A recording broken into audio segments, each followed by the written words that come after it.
ಓಂ ನಮಾಮಿ ಧನ್ವಂತರಿಂ ಆದಿದೇವಂ ಸುರಾಸುರೈರ್ವಂದಿತಪಾದಪದ್ಮಂ ಲೋಕೆ ಝರಾರ್ಭಯಂ ಮೃತ್ಯುನಾಶಂ ಧಾತಾರಮೀಶಂ ವಿವಿಧೌಷಧೀನಾಂ ಧನ್ವಂತರಿಂ ಪ್ರಮಾನಾತಂ ಸರ್ವರೋಗನಿವಾರಕಂ ಆಯುರ್ವೇದಂ ಪ್ರವಕ್ತಾರಂ ವಂದೇ ವಿಂಶಧಾರಿಣಂ ಸರ್ವೇ ಜನಾ ಸುಖಿನೋ ಭವಂತು ಸರ್ವೇ ಸಂತು ನಿರಾಮಯ ಸರ್ವೇ ಭದ್ರಾಣಿ ಪಶ್ಯಂತು ಮಾ ಕಶ್ಚಿತ್ ದುಃಖಭಾರ್ಗವೇ ಓಂ ಶಾಂತಿ ಶಾಂತಿ ಶಾಂತಿ ಓಂ ನಮೋ ಭಗವತೆ ವಾಸುದೇವಾಯ ಧನ್ವಂತರೆ ಅಮೃತಕಳಶಹಸ್ತಾಯ ಸರ್ವಾಮಯ ವಿನಾಶನಾಯ ತ್ರೈಲೋಕ್ಯನಾಥಾಯ ಶ್ರೀ ಮಹಾವಿಷ್ಣುವೇ ನಮೋ ನಮಃ. ಓಂ ವಾಸುದೇವಾಯ ತನ್ಮಯಿ ಸುಧಾಹಸ್ತಾಯ ಧೀಮಹಿ ತನ್ನೋ ಧನ್ವಂತರಿ ಪ್ರಚೋದಯಾತ್. ಓಂ ಧಂ ಧನ್ವಂತರೇ ನಮೋ ನಮಃ.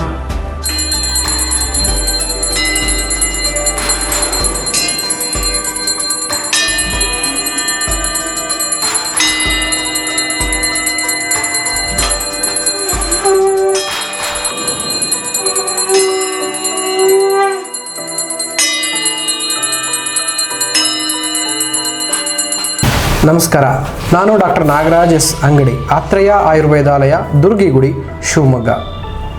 ಆತ್ಮೀಯ ವೀಕ್ಷಕರೇ, ಆರೋಗ್ಯ ಎಂಬುದು ಅತ್ಯಂತ ಅಮೂಲ್ಯವಾಗಿರ್ತಕ್ಕಂತಹ ಒಂದು ಅಮೃತದ ಸಮಾನ ಅಂಥೇಳಿ ಆಯುರ್ವೇದ ಹೇಳುತ್ತೆ. ಅದಕ್ಕೆ ಆರೋಗ್ಯ ಆಯುರ್ವೇದ, ಅಮೃತ ಸತ್ವ ಅಮೃತ ಸಮಾನ ಅಂತ ಹೇಳ್ತಾರೆ. ಆಯುರ್ವೇದದಲ್ಲಿ ಹೇಳ್ತಾರೆ, ದೋಷ ಸಾಮ್ಯಂ ಆರೋಗ್ಯಂ ವಿಕಾರೋ ದುಃಖಮೇವಚ.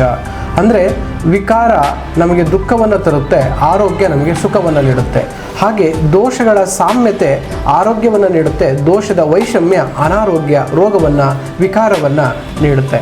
ಹಾಗಾಗಿ ಇವತ್ತು ಯಾವುದೇ ಒಂದು ಪರಿಸ್ಥಿತಿಯಲ್ಲಿ ಆರೋಗ್ಯ ಹಾಳಾಗಿದೆ ಅಂತಂದರೆ ಅಲ್ಲಿ ದೋಷಗಳ ವೈಷಮ್ಯ ಇದೆ ಅಂತಲೇ ಅರ್ಥ. ಒಂದು ಶಾರೀರಿಕ ದೋಷ, ಇನ್ನೊಂದು ಮಾನಸಿಕ ದೋಷ. ಶಾರೀರಿಕ ದೋಷದಲ್ಲಿ ವಾತ ಪಿತ್ತ ಕಫ ಬಂದರೆ, ಮಾನಸಿಕ ದೋಷದಲ್ಲಿ ರಾಜಸಿಕ ಮತ್ತು ತಾಮಸಿಕ ದೋಷಗಳು. ಅದಕ್ಕೆ ಸತ್ವವಾಗಿ ಸತ್ವ ಇರುತ್ತೆ, ಗುಣ ಅದು. ಆದರೆ ರಾಜಸಿಕ ತಾಮಸಿಕ ದೋಷ, ವಾತ ಪಿತ್ತ ಕಫ ದೋಷಗಳ ಒಂದು ಅಸಮತೋಲನ ವೈಷಮ್ಯ ಇವತ್ತು ವಿಕಾರಕ್ಕೆ ನಾಂದಿ ಹಾಡಿದೆ. ಹಾಗಾಗಿ ಪ್ರತಿಯೊಬ್ಬರಿಗೂ ಗ್ಯಾಸ್ಟ್ರಿಕ್, ಮೈಗ್ರೇನ್, ಹಾಗೆ ಥೈರಾಯ್ಡ್, PCOD ಪ್ರಾಬ್ಲಮ್, ಹಾಗೆ ಮೂಲವ್ಯಾಧಿ ಪ್ರಾಬ್ಲಮ್ ಇರ್ಬೋದು. ಹಾಗೆ ನಮಗೆ ಬಹಳಷ್ಟು ಸಂಧಿ ನೋವು, ಸೊಂಟ ನೋವು, ಕುತ್ತಿಗೆ ನೋವು, ಕಣ್ಣು ನೋವು, ಕ್ಯಾಟ್ರಾಕ್ಟ್, ಹಾಗೆ ಬ್ರೈನಲ್ಲಿರತಕ್ಕಂಥ ಕಾಗ್ನೇಟಿವ್ ಫಂಕ್ಷನ್ಗಳ variation, obsessive compulsive disorder, psychological issues, ಅಪಸ್ಮಾರ, ಉನ್ಮಾದ. ಸೊ ಇವೆಲ್ಲ ಕಾಯಿಲೆಗಳಿಗೆ, ಚರ್ಮರೋಗ ಇತ್ಯಾದಿ ಕಾಯಿಲೆಗಳಿಗೂ ಕೂಡ ಈ ದೋಷಗಳ ವೈಷಮ್ಯವೇ ಕಾರಣ. ಆ ದೋಷದ ವೈಷಮ್ಯವನ್ನು ಸರಿಪಡಿಸುವ ಒಂದು ಪದ್ಧತಿ ಈ ಜಗತ್ತಿನಲ್ಲಿ, ಈ ಭೂಮಿಯಲ್ಲಿ ಒಂದು ಇದ್ದಿದ್ರೆ ಅದು ಆಯುರ್ವೇದದಲ್ಲಿ ಮಾತ್ರ ಅಂತ ಹೇಳೋದಕ್ಕೆ ನಾನು ಆಯುರ್ವೇದ ವೈದ್ಯನಾಗಿ ಹೆಮ್ಮೆ ಪಡ್ತೀನಿ. ಯಾಕೆ ಅಂತಂದರೆ ದೋಷಗಳನ್ನು ನಾವು ಉಚಿತವಾಗಿ ದೇಹದಿಂದ ಬೇಗನೆ ಹೊರಹಾಕಿ ಆದಷ್ಟೇ ಬೇಗ, Ayurveda is a super fast science ಅಂತ ಹೇಳೋಕ್ಕೂ ಇಚ್ಛಪಡ್ತೀನಿ. ಯಾಕೆ ಅಂತಂದರೆ ಈ ಆಯುರ್ವೇದ ಚಿಕಿತ್ಸೆಯಿಂದ ಮಾಡಿದ ತಕ್ಷಣ ನಿಮಗೆ ಫಲಿತಾಂಶ ದೊರೆಯುತ್ತೆ. ಇದರಲ್ಲಿ ವೇಟ್ ಮಾಡುವ ಪ್ರಮೇಯ ಇಲ್ಲ. ಯಾಕೆ ಅಂತಂದರೆ ಆಚಾರ್ಯರೇ ಹೇಳಿದರೆ, ಔಷಧಿ ಕೊಟ್ಟು 7 ದಿನದ ಒಳಗಡೆ ನಿಮಗೆ ಅದರ ಲಾಭ ತಂದು ಕೊಟ್ಟಿಲ್ಲ ಅಂತಂದರೆ ಆ ಚಿಕಿತ್ಸೆನೇ ಅಲ್ಲ, ಅದನ್ನು ಚೇಂಜ್ ಮಾಡಿ ಅಂತ ಹೇಳ್ತಾರೆ. ಹಾಗಾಗಿ ಆಯುರ್ವೇದದಲ್ಲಿ ಪಂಚಕರ್ಮ ಅನ್ನುವಂಥದ್ದು ಬೂನ್ ಅಂತ ಕರಿತೀವಿ. ವಮನ ಆಗಿರ್ಬೋದು. ವಮನ ಅಂತಂದರೆ ಊರ್ಧ್ವ ದೋಷ ಭಾಗಹರಣಂ ವಮನಂ ಅಂತ ಕರಿತೀವಿ. ಅಂದರೆ ಈ ಶ್ವಾಸಕೋಶ ಮತ್ತು ಊರ್ಧ್ವ ಭಾಗ, ತಲೆ ಇರ್ಬೋದು, ಕುತ್ತಿಗೆ ಇರ್ಬೋದು, ಕಣ್ಣು, ಕಿವಿ, ಮೂಗು, ನಾಲಿಗೆ, ಈ ಎಲ್ಲ ಇಂದ್ರಿಯಗಳು ನಾವು ಶರೀರದಲ್ಲಿ ಅಥವಾ ಈ ಶಿರದಲ್ಲಿ ಇರುತ್ತೆ. ಅದಕ್ಕೆ ವಮನ ಮಾಡಿ ತೆಗೆಯಬೇಕು. ಊರ್ಧ್ವ ಆಮಾಶಯಗತ ರೋಗ, ಉತ್ಪತ್ತಿ ರೋಗದಲ್ಲಿ, ಕಫ ಪಿತ್ತ ಕಫದ ರೋಗದಲ್ಲಿ, ತದನಂತರ ವಿರೇಚನವನ್ನು ಪಕ್ವಾಶಯ ಮತ್ತು ಪಿತ್ತವಾತ ಸಂಬಂಧಿ ರೋಗಗಳಲ್ಲಿ, ನರರೋಗಗಳಲ್ಲಿ ನಾವು ಮಾಡ್ತೇವೆ. ಈ ಲಿವರ್ ಡಿಸಾರ್ಡರ್ಗಳಲ್ಲಿ ಮಾಡ್ತೇವೆ. ತದನಂತರ ಬಸ್ತಿ ಅಂತ ಕರೀತಾರೆ 3ನೇದು. ಅದರಲ್ಲಿ ಈ ನ್ಯೂರಾಲಜಿಕಲ್ ಸಮಸ್ಯೆಗಳಿರ್ಬೋದು, ಹೃದಯ ಸಮಸ್ಯೆಗಳಿರ್ಬೋದು, ಅರ್ಶ, ಈ ಥರದ ಹಲವಾರು ಸಮಸ್ಯೆಗಳಿಗೆ ನಾವು ಅದನ್ನು ಮಾಡ್ತೀವಿ. ತದನಂತರ ರಕ್ತ ಮೋಕ್ಷಣ. ರಕ್ತ ಮೋಕ್ಷಣ ಅಂತಂದರೆ ಯಾವ ಕಾಯಿಲೆಯು ಯಾವ ಔಷಧಿಯಿಂದ ಗುಣ ಆಗದೇ ಇದ್ದರೂ ನೀವು ರಕ್ತದ ಬಗ್ಗೆ ಯೋಚನೆ ಮಾಡಿ, ರಕ್ತದಿಂದ ಚಿಕಿತ್ಸೆ ಮಾಡಿ ಅಂತ ಹೇಳ್ತಾರೆ. ಅದು 4ನೇದು ಪಂಚಕರ್ಮ, ರಕ್ತ ಮೋಕ್ಷಣೆ ಹಾಗೂ ಜಲೋಕಾಚರಣ, ಅಲಾಬು, ಹೀಗೆ 10 ಹಲವಾರು ಕಪ್ ಥೆರಪಿ ಅಂತ ಈಗ ಬಂದಿದೆ. ಹಾಗೂ 10 ಹಲವಾರು ಚಿಕಿತ್ಸೆಗಳಿಂದ ರಕ್ತ ಮೋಕ್ಷಣ ಮಾಡಿ ರಕ್ತವನ್ನು ಚಿಕಿತ್ಸಿಸಿ ಆರೋಗ್ಯವನ್ನು ನೀಡಿ, ರಕ್ತ ಶುದ್ಧ ಇದ್ರೆ ಎಲ್ಲವೂ ಶುದ್ಧ, ರಕ್ತ ಶುದ್ಧ ಇದ್ರೆ ಮನಸ್ಸು ಶುದ್ಧ ಅಂತ ಹೇಳುತ್ತೆ ಆಯುರ್ವೇದ. ಅದಕ್ಕೆ ಹೇಳ್ತಾರೆ ಪ್ರಸನ್ನ ವರ್ಣ ಇಂದ್ರಿಯ ಅರ್ಥ ಇಚ್ಛಂತಂ ಅವ್ಯಾಹತ ಪಕ್ತೃವೇಗಂ ಸುಖಾನ್ವಿತಂ ತುಷ್ಟಿ ಪುಷ್ಟಿ ಬಲೋಪಪನ್ನಂ ಶುದ್ಧ ರಕ್ತಂ ಪುರುಷಂ ವದಂತಿ. ಅಂದರೆ ಪ್ರಸನ್ನತೆ ಇರುತ್ತೆ, ಹಾಗೆ ಇಂದ್ರಿಯ ಅರ್ಥಗಳು ಅದರ ಇಚ್ಛೆಗಳು ಸಮವಾಗಿ ಇರುತ್ತೆ, ಹಾಗೆ ಸುಖವಿರುತ್ತೆ, ತುಷ್ಟಿ ಪುಷ್ಟಿ ಬಲ ಎಲ್ಲವೂ ಇರುತ್ತೆ. ಹಾಗಾಗಿ ಆರೋಗ್ಯ ಚೆನ್ನಾಗಿರುತ್ತೆ, ನೆಗೆಟಿವ್ ಥಾಟ್ಸ್ ಬರಲ್ಲ, ಕಿರಿಕಿರಿ ಇರಲ್ಲ, ಅಸಮಾಧಾನ, ಅಸಂತೃಪ್ತಿ, ಬೇಜಾರು, ಹಾಗೆ ಒಂದು ಆಲಸ್ಯತೆನೇ ಇರೋದಿಲ್ಲ, ಹಾಗೆ ಓವರ್ ಪವರಿಂಗ್ ಅನ್ಸೋದಿಲ್ಲ, ಎಲ್ಲದೂ ಕೂಡ ಸಜೀವ ನಡೆಯುತ್ತೆ. ಅದು ರಕ್ತ ಶುದ್ಧ ಇದ್ದರೆ. ಆ ಅಶುದ್ಧ ಇದ್ದರೆ ರಕ್ತ ಮೋಕ್ಷಣ ಮಾಡಿ ಚಿಕಿತ್ಸೆ ಮಾಡ್ತೇವೆ. ಅದು ಪಂಚಕರ್ಮದಲ್ಲಿ 4ನೇದು. 5ನೇದು ನಸ್ಯ ಅಂತ ಕರಿತೀವಿ. ನಾಸೋಹಿ ಶಿರಸೋದ್ವಾರಂ ನಸ್ಯಂ ಅಂದರೆ ಮೂಗಿನ ನಾಳಗಳ ಮುಖಾಂತರ ಯಾವ ದಾರಿ ಬ್ರೇನಿಗೆ ಸಮೀಪ ಅಂದರೆ ಮೂಗಿನ ನಾಳ, ಇದರ ಹಿಂದೆ ಇರತಕ್ಕಂಥದ್ದೇ ಬ್ರೇನು.